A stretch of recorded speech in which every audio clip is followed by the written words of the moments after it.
Hello everyone, my name is Luis Carrasco and I will be sharing with you the difference between sin and temptation. Those are two different things and today we will explore those differences.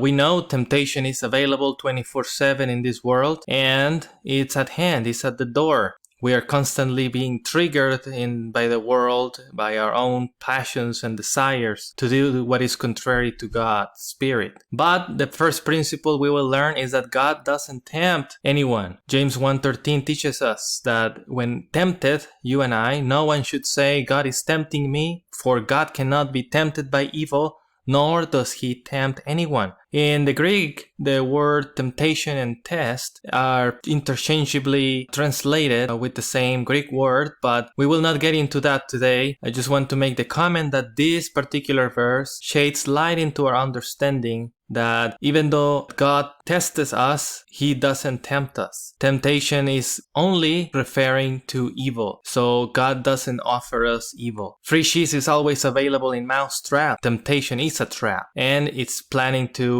enslave us into sin. That's its aim. When we fall into temptation, we are trapped in sin. Sin enslaves us and kills us.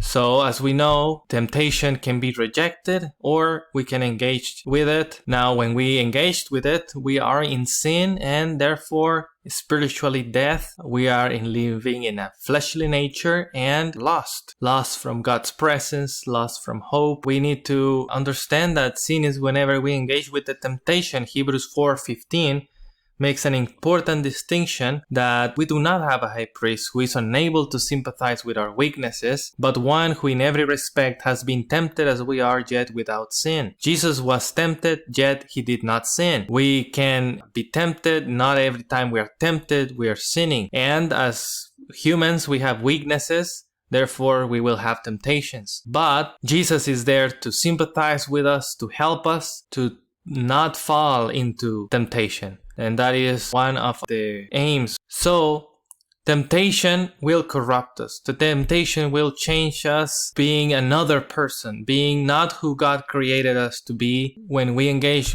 with temptation, now we are away from God, makes us basically death. That's the point of practicing sin or making it a habitual lifestyle, that we fall away from God's glory. So the difference in temptation and sin, one is that temptation can be counted for joy, or the test can be counted for joy. In James 1:2, versus sin is counted for sadness. Ephesians 4:30. Temptation can be escaped, versus sin enslaves us. Temptations, or the testing of our faith, is necessary, but sin is unnecessary. The temptations are not strange to humans, but sin is something we need to repent from. Temptations can be endured, versus sin is already in a state where we have fallen away from God's glory. Temptations, if they are endured, can produce a steadfastness, and God promises a crown of life, and sin produces death. So those are main differences between temptations and sin. If you have any more things you can think of,